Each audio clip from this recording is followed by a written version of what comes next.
So we'll start. Joe Cordina, he returns on July 5th. What is the plan for him?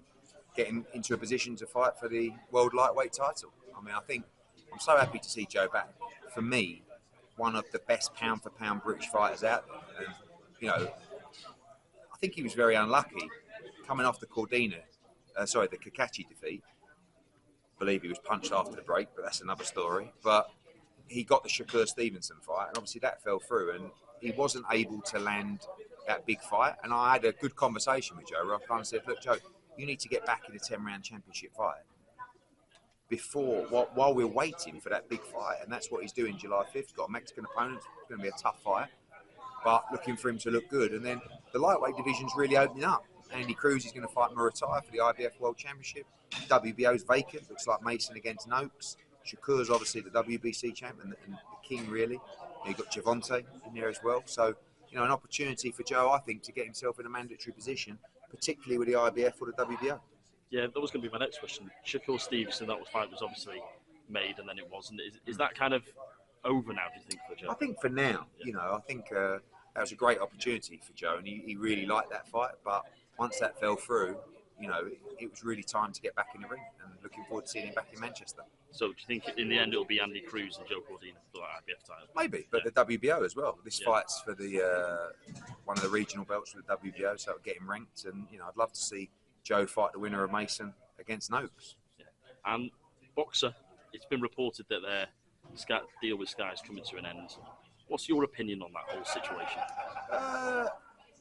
You know, I said before, and it's not sounding arrogant, but it was always going to be very difficult to replicate what we did with Sky. And it was not just like us. It was us and Sky Sports, the whole teams working together to really bring the profile of the fighters up, the sports up. Great timing with Anthony Joshua, great pay-per-view model. Everything just clicked well. And when we left, it was like, okay, who are the new stars coming forward? Can BOXXER create that profile and that buzz for the sport on the platform?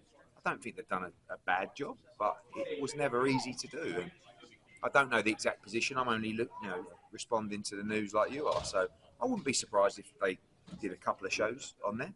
I think some of those fighters have contracts direct with Sky Sports.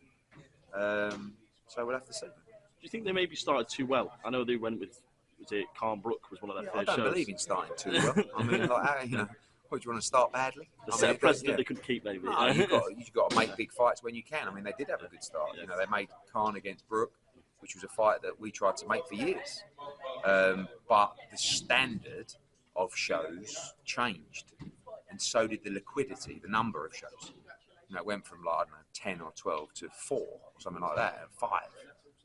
And it's not easy. You know, sometimes, obviously, the industry changes, the money for fighters changes. You've got to go deeper into the well. You've got to take more chance. You've got to manoeuvre a little bit better. But, you know, I'm sure they'll stick around in some capacity. Any rumours of them coming to DAZN that you're aware of? No, why not? I mean, like, the more the merrier. Like, the better the offering for the DAZN subscribers, the better. But you have to ask yourself, who, you know, you've got Matchroom, you've got Queensbury. Who can you bring to the platform that's going to make a significant difference to the subscriber base that BOXXER have? And I don't know. When you look at the talent roster of Matchroom and Queensbury, is bringing a Caroline Dubois and Adam Azine, who are amazing fighters, to the platform, going to significantly increase subscriber base? Probably not. So I don't know. I believe those fighters have got contracts with Sky. So I don't know how it's going to work. And Eubank Jr-Benn, the football fixture's got announced, so 27th is taken. Is it look like we'll change venue, or what's going on? No, I think 20th of September, October the 4th. It's down to His Excellency. So we were talking with them yesterday, and they'll make a decision soon. You know, September the 20th is, I think, 10 weeks on Saturday. So almost time to return to camp. And last one, Anthony Joshua, any news on a return for him? No, end of October, November, December. Like, you know, I think we'll see what happens with Mr. Wilder coming up. We'll see what happens with some others. But it'll be a real fight, and we'll get onto that probably in the next month or so. Jared Anderson still in the mix? Or? Yeah, I mean, So I get asked this question all the time. So tell me some options. And I reel off about 5 or 6 names, and then next thing, you know, Joshua could fight Jared Anderson. So I don't know. I'm going to put Butterbean in there as well. See if you all run with that. Actually, it might be a good fight.